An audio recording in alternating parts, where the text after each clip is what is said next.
Mga anak mo sa devil. Ang buntag mga lamin gapon, gilubong akong amigo. Tapos, gidala siya dito sa simbahan. Pag-abot sa simbahan, wala siya gimisahan. Ang iyang pamilya, nagilak.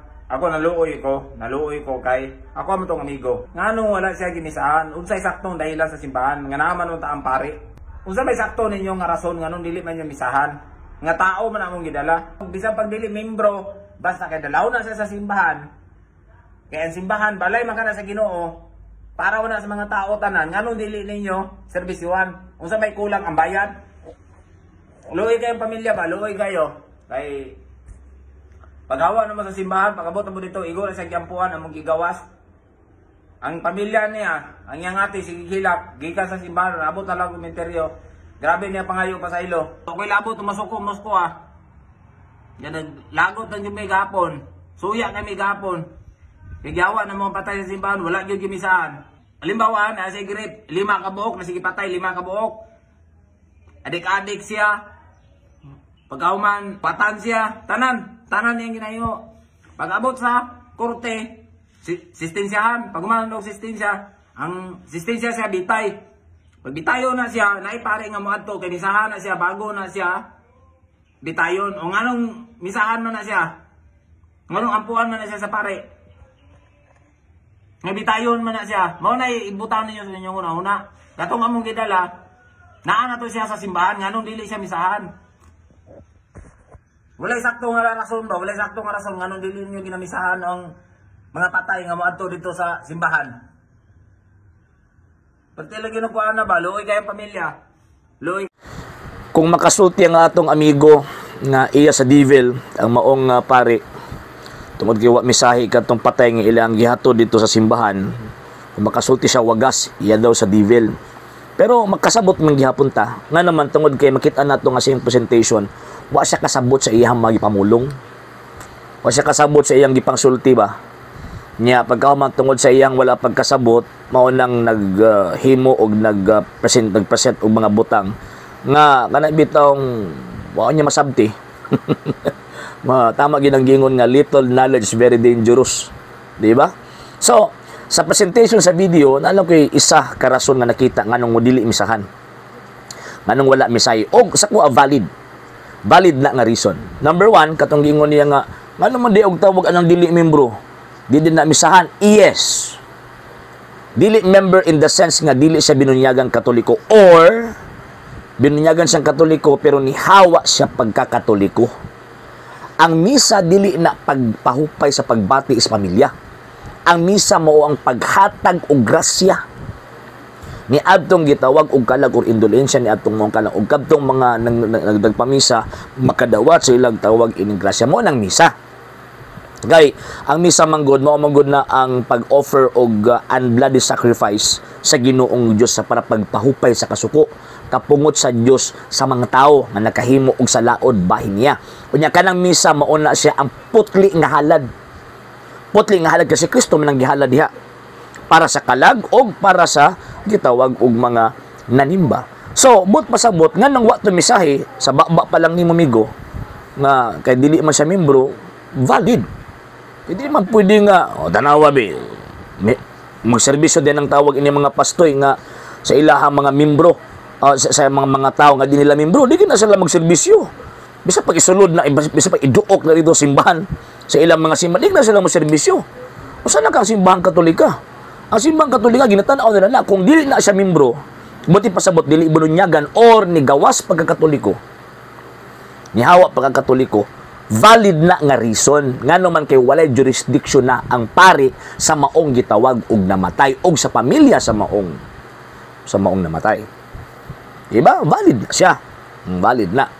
Number 2, nganong na yung mga panahon nga dili mo misa ang tawag ining pari. So, una, dili bunyagan, ikaduha, kanang nigawas pa Katoliko. Kay ang jurisdiction sa pari isip pastor, isip pagbalantay ni anang moong kalaga na wag tang tungod sa iyang pagtalikod sa maong gitawag pagtuo. Iyang giayran, iyang gitalikdan si Kristo ug ang simbahang Katolika nga lawas ni Ginoong Jesucristo. Unya karon, pagbiya na pagkatoliko, nya pagkahuman, pagkamatay na ibalik do simbahan, basulon ninyo ang simbahan nga dili siya tawag ining misahan. The fact na nitalikod na, the fact na wa na nagpamembro, subot ipasabot, kabubot o ni anang maong namatay, nga dili siya magpasakop ni anang maong simbahan na.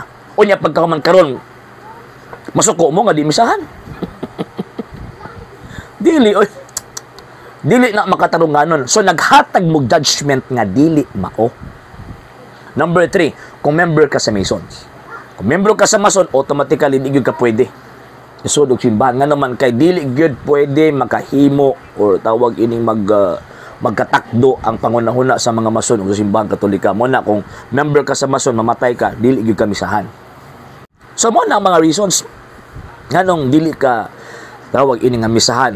Napay pasangil nga kung sa kuno di kulang kuno ang tawag ining bayad, ilang jud kay nga way hanaw. Ngano mabayaran din ng misa? Di man ang mabayaran ng misa. Grasya man ang nagikan sa Dios. Kanang imong ihatag nito obligasyon na sa mga tawo nagpamisa. Kay everything nga tawagan na mag-involve og pag-ampo, naagyon na obligasyon ang mga taong nagpaampo. O tanawa, 2 Macabeo 2:43-45. O nagpaampo siya sa mga kalag sa mga nangamatay niyang mga kauban. Nag-offer siya og kwarta, 2,000 kasalapi nga plata. So normal lang ang muhatag kung magpaampo ka. Ang problema ana karon, di man nag-focus sa kwarta, wa man nag-focus sa reason nganong dili siya misahan.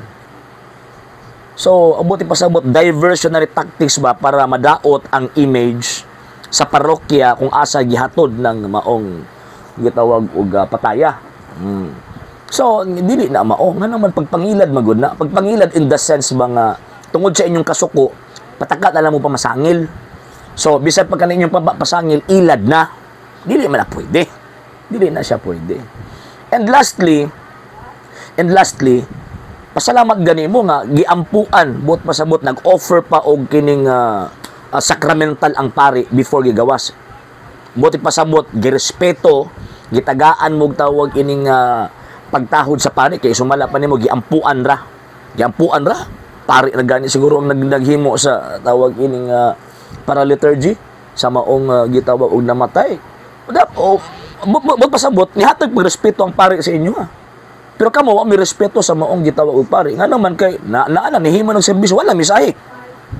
Nganong wala man misahe tungod kay naay mga dagko nga mga rason nga wa ninyo pangutan. Dapat gipangutan ninyong pari nga nganong wa ninyo misahe Father.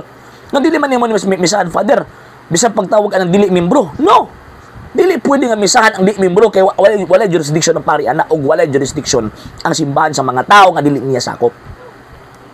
Ngutanon ta mo kay para makabalo mo ba unsay reason nganong wa to tawag ini nga misahe. So karon ang mahitabo ang iya sa devil, ang iya siyawa kana mga tao nga naghimo og mga butang, mga konklusyon na dili haom sa iyang premise kumbaga. Nganong wala gitawag og misahe. So mahitabo siguro bungal lang siguro sa iyang kasuko nga nahitabo na nga gimigawas na sa iyang tawag ining pulong pero nahulog nga kining maong tawhana may gigamit sa yawa aron pag hugaw-hugaw sa dagway sa simbahang Katolika. Muna sunod gani before ta mo putak, before ta mo yaw-yaw ato sang susihon ang pagtuo sa simbahang Katolika, balaod sa simbahang Katolika og mismo ang aksyon nga atong himo kay para dili ta mamahimong paso sa umaabot nga mga panahon o sa umaabot nga mga argumento. Okay? Sa hindi pa po nakapag-follow sa mga pages po natin, i-follow nyo po yung mga pages po natin, RJ Horolanciano II TV Apolia Punto Argumento page, Kuya Apologist TV page, and RJ's Vlog 2022. And pwede rin po kayo mag-send po dyan ng Facebook stars. And also, sa ating po mga channels, sa hindi po nakapag-subscribe, i-subscribe po ninyo yung mga channels natin, The Lay Catholic, Apologist International Official, RJ Sano II TV, Kuya Apologist TV, and Barrio Kawayan Religious Forum. And pwede rin po kayo mag-send po dyan ng super sticker, super chats, and super thanks. And maraming salamat po sa mga kapatid mga Katoliko na always pong tumutulong sa programa po natin. Maraming salamat po. Nang dahil po sa tulong at suporta po ninyo, ang programa pong ito, until now, andito pa rin po sa social media. And until now din po, nangangailangan pa rin po tayo sa tulong at suporta po ninyo dahil wala po kami magagawa rito mga sir, mga ma'am kung wala po yung tulong at suporta po ninyo. Sa gusto pong tumulong, sa gusto pong sumuporta, pwede po ninyong ipadala ang tulong at suporta po ninyo sa pamamagitan po ng ating mga account numbers dyan po sa atin pong screen, and pwede nyo po kaming i-message sa atin pong page kung via remittance po yung ipadala po ninyo. Maraming salamat po in advance.